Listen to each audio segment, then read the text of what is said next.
या देवी सर्वभूतेषु मातृरूपेण संस्थिता ನಮಸ್ತಸ್ಸೇ ನಮಸ್ತಸ್ಸೇ ನಮಸ್ತಸ್ಸೇ ನಮೋ ನಮಃ. ಆತ್ಮೀಯ ವೀಕ್ಷಕರೇ, ನಮ್ಮ ನೂತನ ಕಾರ್ಯಕ್ರಮ ನಮ್ಮೂರ ನ್ಯೂಸ್ ನಮ್ಮೂರ ದೇವಸ್ಥಾನಕ್ಕೆ ನಿಮಗೆಲ್ಲರಿಗೂ ಸಹ ಹೃತ್ಪೂರ್ವಕವಾದಂತಹ ಸ್ವಾಗತ ಸುಸ್ವಾಗತ. ಇವತ್ತು ನಾವು ಶೃಂಗೇರಿ ತಾಲೂಕಿನ ಕೊರೇಕಲ್ಲಿನಲ್ಲಿರುವಂತಹ ಶ್ರೀ ಚಾಮುಂಡೇಶ್ವರಿ ಅಮ್ಮನವರ ಸನ್ನಿಧಿಯಲ್ಲಿದ್ದೇವೆ. ಬನ್ನಿ, ದೇವಸ್ಥಾನದ ಬಗ್ಗೆ ಹೆಚ್ಚಿನ ಮಾಹಿತಿಗಳನ್ನು, ಇದರ ಮಹಿಮೆ ಹಾಗೂ ಹಿನ್ನೆಲೆಗಳನ್ನು ತಿಳಿದುಕೊಳ್ಳೋಣ. ನಮ್ಮ ಜೊತೆ ಇದ್ದಾರೆ ಶ್ರೀಮತಿ ಸುವರ್ಣ ಕೃಷ್ಣಮೂರ್ತಿಯವರು, ಈ ದೇವಸ್ಥಾನದ ಸಮಿತಿಯ ಸದಸ್ಯರು. ನಮಸ್ಕಾರ ಮೇಡಮ್, ಕಾರ್ಯಕ್ರಮಕ್ಕೆ ಸ್ವಾಗತ. ಈ ದೇವಸ್ಥಾನದ ಹಿನ್ನೆಲೆ ಹಾಗೂ ಇದರ ಒಂದು ಮಹಿಮೆಯನ್ನು ಹೇಳೋದಾದರೆ. ಶ್ರೀಮಾತಾ ಶ್ರೀ ಮಹಾರಾಜಿ ಶ್ರೀಮತ್ ಸಿಂಹಾಸನೇಶ್ವರಿ ಚಿದಗ್ನಿಕುಂಡ ಸಂಭೂತ ದೇವ ಕಾರ್ಯ ಸಮುದ್ಯತ ತಾಯಿ ಚಾಮುಂಡೇಶ್ವರಿಯ ಪಾದಗಳಿಗೆ ನಮಿಸುತ್ತಾ, ಶೃಂಗೇರಿ ತಾಲೂಕಿನಿಂದ 4 ಕಿಲೋಮೀಟರ್ ದೂರದಲ್ಲಿರುವಂತಹ ಈ ಚಾಮುಂಡೇಶ್ವರಿ ದೇವಸ್ಥಾನ 150-200 ವರ್ಷಗಳ ಹಿಂದಿನ ಇತಿಹಾಸ ಹೊಂದಿರುವಂತಹ ದೇವಸ್ಥಾನ. ಇದು ನಮ್ಮ ಪೂರ್ವಿಕರು ನಡೆಸ್ಕೊಂಡು ಬರ್ತಿದ್ದಂತಹ ಒಂದು ದೇವಸ್ಥಾನ.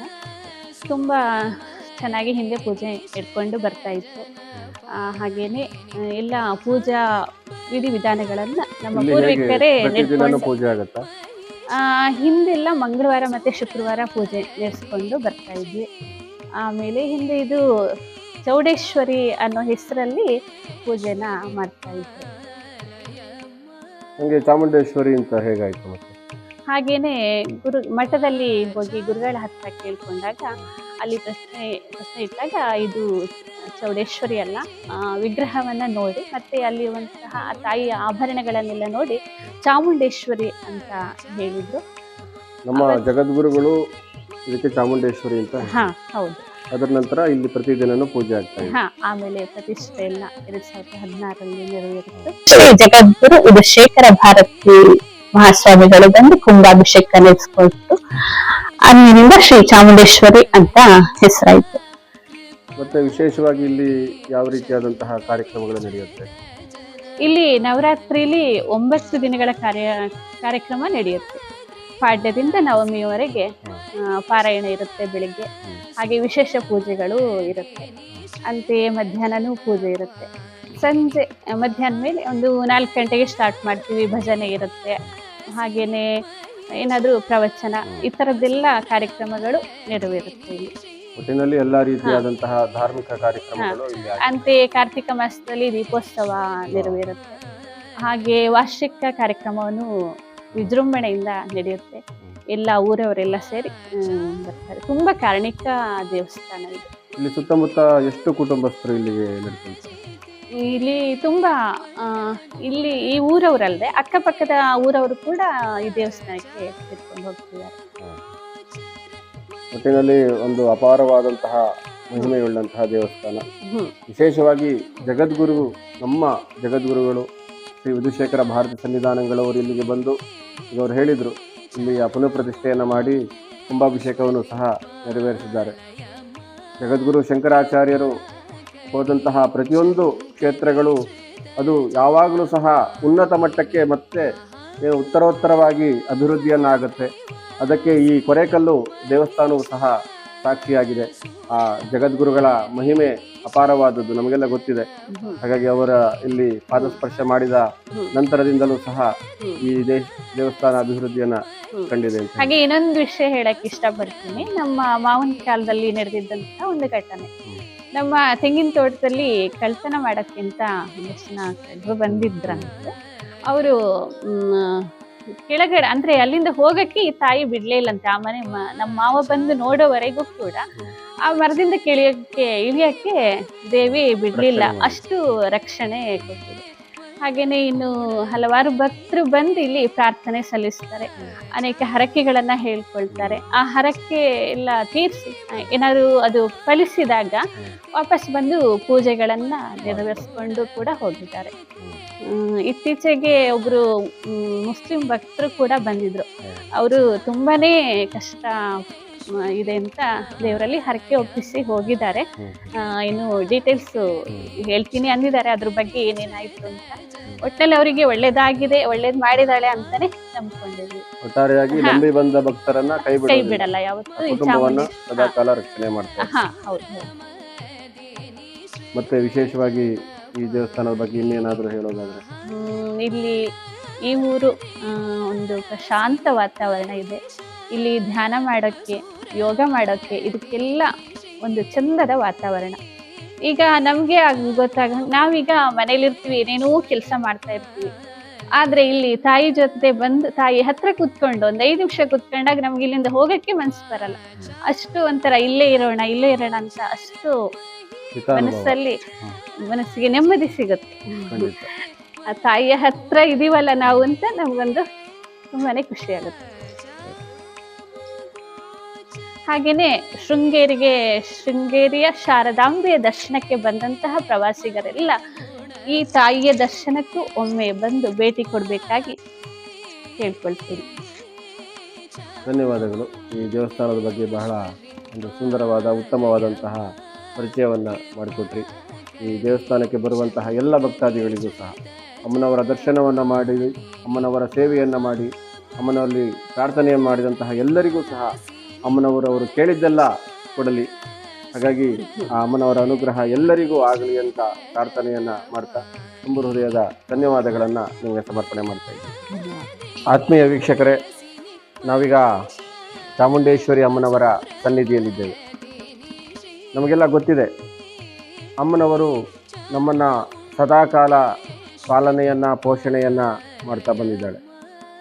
ಜಗಜ್ಜನನಿ, ಜಗನ್ಮಾತೆ, ಆದಿಪರಾಶಕ್ತಿ ಅಂತ ಅವಳನ್ನು ನಾವೆಲ್ಲ ವರ್ಣಿಸ್ತೀವಿ. ಜಗದ್ಗುರು ಆದಿಶಂಕರಾಚಾರ್ಯರು ಅಮ್ಮನವರ ಬಗ್ಗೆ ಬಹಳಷ್ಟು ಸುಂದರವಾದಂತಹ ಸ್ತೋತ್ರಗಳನ್ನು, ಶ್ಲೋಕಗಳನ್ನು ಬರೆದು ನಮಗೆಲ್ಲರಿಗೂ ಸಹ ಪರಮಾನುಗ್ರಹವನ್ನು ಮಾಡಿದ್ದಾರೆ. ಅಂದರೆ ಅಮ್ಮನವರು ಅಂದರೆ ಆ ಜಗನ್ಮಾತೆ ಸ್ತುತಿಪ್ರಿಯೆ. ಅವಳ ಬಗ್ಗೆ ನಾವು ಎಷ್ಟು ಅವಳ ಮಹಿಮೆಯನ್ನು ಕೊಂಡಾಡ್ತೀವಿ. ಅವಳ ಅಪಾರವಾದಂತಹ ಗುಣಗಳು, ಅವಳ ಮಹಿಮೆ, ಅವಳ ಶಕ್ತಿ, ಅದನ್ನು ಸ್ತುತಿಗಳ ಮೂಲಕ, ಸ್ತೋತ್ರಗಳ ಮೂಲಕ ಕೊಂಡಾಡಿ ಅವಳನ್ನು ಅರ್ಚಿಸಿ ಪೂಜಿಸಿದಾಗ ನಮಗೆಲ್ಲರಿಗೂ ಸಹ ಅನುಗ್ರಹವನ್ನು ಮಾಡ್ತಾಳೆ. ಅದಕ್ಕೆ ನಾನು ಮೊದಲೇ ಹೇಳಿದಾಗೆ ಭಕ್ತಿ ಬೇಕು, ಅವಳಲ್ಲಿ ಅಪಾರವಾದಂತಹ ಶ್ರದ್ಧೆ ಬೇಕು. ಹೆಣ್ಣು ಕೇವಲ ಹೆಣ್ಣಲ್ಲ, ಅವಳನ್ನು ತಾಯಿ ಅಂತ ನಾವು ಪೂಜೆ ಮಾಡ್ತೇವೆ. ಭೂಮಿಯನ್ನು ಸಹ ನಾವು ತಾಯಿಯ ಸ್ವರೂಪದಲ್ಲಿ ಕಾಣ್ತೇವೆ. ಇಡೀ ಜಗತ್ತೇ ಅವಳ ಸೃಷ್ಟಿ. ಹಾಗಾಗಿ ನಾವು ನಮ್ಮ ಜೀವನದ ಯಾವುದೇ ಸಂಕಷ್ಟಗಳು ಬಂದಾಗ, ಏನೇ ರೋಗಗಳಿರಬಹುದು, ಕಾಯಿಲೆಗಳಿರಬಹುದು, ಹಲವು ಬಗೆಯ ಕಷ್ಟಗಳನ್ನು ಮನುಷ್ಯ ಜೀವನದಲ್ಲಿ ಅನುಭವಿಸ್ತಾನೆ. ಜಗದ್ಗುರು ಶ್ರೀ ಭಾರತೀ ತೀರ್ಥ ಮಹಾಸನ್ನಿಧಾನಗಳವರು ಒಂದು ಕಡೆ ಬಹಳ ಸುಂದರವಾಗಿ ಹೇಳ್ತಾರೆ, ಕಷ್ಟ ಬಂದಾಗ ಏನು ಮಾಡಬೇಕು ಅಂತ. ಕಷ್ಟ ಬಂದಾಗ ಅಮ್ಮ ಅಂತ ಹೇಳಿಬಿಡ್ಬೇಕಂತ. ಆ ಜಗನ್ಮಾತೆಯನ್ನ ಮನಸಾರೆ ಸ್ಮರಿಸಬೇಕಂತೆ. ಅವಳಲ್ಲಿ ಶರಣಾಗತರಾದಾಗ ನಾವೆಲ್ಲರೂ ಕೂಡ ಶರಣಾಗತರಾಗಿ, ಅಮ್ಮ ನನಗೆ ನೀನೇ ಗತಿ, ತ್ವಮೇವ ಮಾತಾಚ ಪಿತಾ ತ್ವಮೇವ, ತ್ವಮೇವ ಬಂಧುಶ್ಚ ಸಖಾ ತ್ವಮೇವ, ನನಗೆಲ್ಲ ನೀನೇ ಅಮ್ಮ, ನೀನು ನನ್ನ ಕಡೆ ಒಮ್ಮೆ ನೋಡು. ಅದನ್ನೇ ನಾವು ಬೆಳಗ್ಗೆ ಪೂಜೆ ಮಾಡಬೇಕಾದ್ರೆ ಹೇಳ್ತೇವೆ, ಅಯತಾಭ್ಯಾಂ ವಿಶಾಲಾಭ್ಯಾಂ ಶೀತಲಾಭ್ಯಾಂ ಕೃಪಾನಿದೆ, ಕರುಣಾರಸಪೂರ್ಣಾಭ್ಯಾಂ ಲೋಚನಾಭ್ಯಾಂ ವಿಲೋಕಯ. ನೀನು ಒಮ್ಮೆ ಕರುಣೆಯಿಂದ ನನ್ನನ್ನು ನೋಡು. ನನಗೇನು ಗೊತ್ತಿದೆ, ನಾನು ದೇವಸ್ಥಾನಕ್ಕೆ ಬರ್ತೇನೆ, ನಿನ್ನ ಪೂಜೆಯನ್ನು ಮಾಡ್ತೇನೆ, ನಿನಗೆ ಪ್ರದಕ್ಷಿಣೆಯನ್ನು ಮಾಡ್ತೇನೆ, ನಿನ್ನನ್ನು ಎಷ್ಟು ಬಾರಿ ನಾನು ನೋಡಿದ್ದೇನೆ, ನೀನು ಯಾವಾಗ ನನ್ನನ್ನು ನೋಡೋದು? ನೀನು ಒಮ್ಮೆ ನನ್ನನ್ನು ನೋಡು, ನನಗೆ ಅನುಗ್ರಹವನ್ನು ಮಾಡುವಂಥ ಭಕ್ತಿಯಿಂದ ಕೇಳಿದಾಗ ಅವಳು ಎಲ್ಲವನ್ನೂ ಸಹ ಅನುಗ್ರಹವನ್ನು ಮಾಡ್ತಾಳೆ. ಆದರೆ ನಮಗೆ ಕಾಯುವಂತಹ ಒಂದು ಆ ಸಹನ ಶಕ್ತಿ ಬೇಕು, ತಾಳ್ಮೆ ಬೇಕು. ಯಾರೋ ಹೇಳ್ತಾರೆ ಮಾಡಬೇಕಲ್ಲ, ಇಲ್ಲ ಯಾರೋ ಪುರೋಹಿತರು ಹೇಳಿದರು, ಜ್ಯೋತಿಷ್ಯರು ಹೇಳಿದರು, ಅದೊಂದು ಪಾರಾಯಣ ಮಾಡಬೇಕಂತೆ, ಏನೋ ಹೋಮ ಮಾಡಬೇಕಂತೆ, ಅದಾದರೆ ಎಲ್ಲ ಒಳ್ಳೆಯದಾಗತ್ತಂತೆ, ಇನ್ನೂ ಆಗಿಲ್ವಲ್ಲ ಅನ್ನುವಂತಹ ಒಂದು ಹತಾಶೆ ಬೇಡ. ತಲ್ಲಣಿಸದಿರು ಕಂಡ್ಯ ತಾಳು ಮನವೇ, ತಾಳುವಿಕೆಗಿಂತ ಅನ್ಯ ತಪವೂ ಇಲ್ಲ ಅಂತ ಹೇಳಿದ್ದಾರೆ. ಆ ದೇವರ ಭಗವತಿಯ ಅನುಗ್ರಹವಾದರೆ ನಮಗೆ ಅಂತಹ ಒಂದು ಆ ಸಹನ ಶಕ್ತಿ ಬರುತ್ತೆ ಅಂದರೆ ಎಂತಹ ಕಷ್ಟ ಬಂದರೂ ಸಹ, ಜೀವನದ ಎಂತಹ ಪರಿಸ್ಥಿತಿಗಳಲ್ಲೂ ಸಹ, ಎಷ್ಟೇ ಕ್ಲಿಷ್ಟಕರವಾಗಿರಲಿ, ಇಡೀ ಜಗತ್ತೇ ನಮ್ಮ ಎದುರುಗಡೆ ಬಂದರೂ ಸಹ ಅದನ್ನು ಎದುರಿಸುವಂತಹ ಧೈರ್ಯ, ಆ ಶಕ್ತಿ, ಆ ಸಹನೆ ನಮಗೆ ಬರುತ್ತೆ. ಅಂದರೆ ಎಷ್ಟು ಸುಂದರವಾಗಿ ಹೇಳ್ತಾರೆ ಅಂದರೆ, ಯಾರು ನಮಗೆ ಬೈದರೂ ಏನು ಅನ್ಸಲ್ಲ, ಯಾರು ನಮ್ಮ ಬಗ್ಗೆ ಇಲ್ಲ ಸಲ್ಲದ ಮಾತುಗಳನ್ನು ಆಡಿದ್ರು ಏನು ಅನ್ಸಲ್ಲ, ಆದದ್ದೆಲ್ಲ ಒಳಿತೇ ಆಯಿತು, ನಮ್ಮ ಶ್ರೀಧರನ ಸೇವೆಗೆ ಸಾಧನ ಸಂಪತ್ತಾಯಿತು ಅಂತ ಹೇಳ್ತಾರೆ. ಯಾರಾದ್ರೂ ಬೈದ್ರೆ ಅದನ್ನ ದಾಸರು ಒಂದ್ ಕಡೆ ಬಹಳ ಸುಂದರವಾಗಿ ವರ್ಣಿಸ್ತಾರೆ. ಬೈರೋ ಎನ್ನ ಬೈರೋ, ಚೆನ್ನಾಗಿ ಬೈದೆನ್ನ ಧನ್ಯನಾಗಿ ಮಾಡಿರೋ ಅಂತ. ಹಂಗಿಂಗ್ ಬೈಬೇಡಿ ನನ್ನನ್ನ, ಸರಿಯಾಗಿ ಬೈ ನನ್ನನ್ನ ಅಂತ.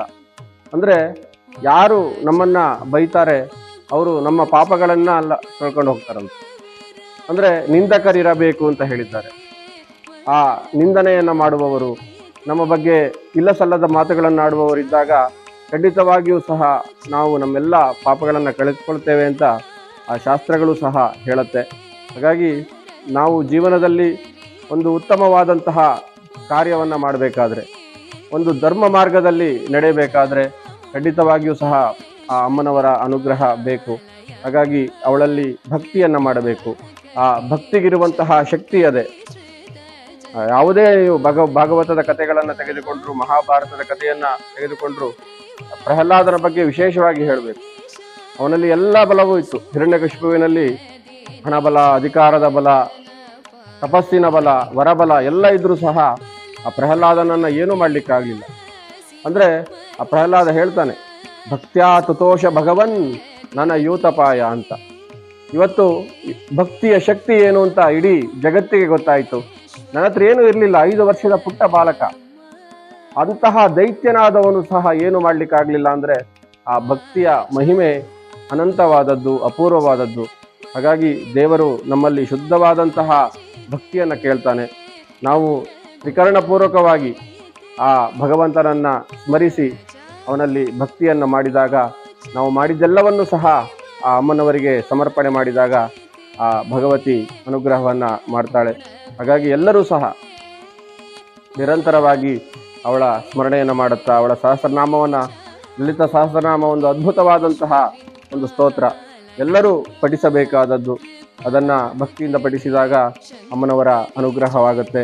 ನಿರಂತರವಾಗಿ ಏನು ಈಗ ರೀಲ್ಸ್ ನೋಡೋದು, ಸುಮ್ಮನೆ ಸೀರಿಯಲ್ಗಳನ್ನು ನೋಡೋದು, ಬೇಡದೇ ಇರುವಂತಹ ಮಾತುಗಳನ್ನಾಡದೆ, ಆಚಾರವಿಲ್ಲದ ನಾಲಿಗೆ ನಿನ್ನ ನೀಚ ಬುದ್ಧಿಯ ಬಿಡು ನಾಲಿಗೆ ಅಂತ ಹೇಳಿದ್ದಾರೆ. ಹಾಗಾಗಿ ಇಲ್ಲ ಸಲ್ಲದ ವೃಥ ಕಾಲಹರಣದ ಮಾತುಗಳನ್ನಾಡದೆ ಆ ಭಗವಂತನ, ಅಮ್ಮನವರ ಸ್ಮರಣೆಯನ್ನು ಎಲ್ಲರೂ ಮಾಡುವಂತಾಗಲಿ ಎನ್ನುವಂತಹ ಒಂದು ಸಂದೇಶವನ್ನು ನೀಡ್ತಾ ಇವತ್ತು ಚಾಮುಂಡೇಶ್ವರಿ ಅಮ್ಮನವರ ಸನ್ನಿಧಿಯಲ್ಲಿದ್ದೇವೆ. ಅವಳ ಅನುಗ್ರಹ ಎಲ್ಲರ ಮೇಲೂ ಆಗಲಿ ಎಂಬ ಪ್ರಾರ್ಥನೆಯನ್ನು ಮಾಡ್ತಾ 2 ಮಾತುಗಳನ್ನು ಮುಗಿಸ್ತಾ ಇದ್ದೇನೆ. ನಮಸ್ಕಾರ.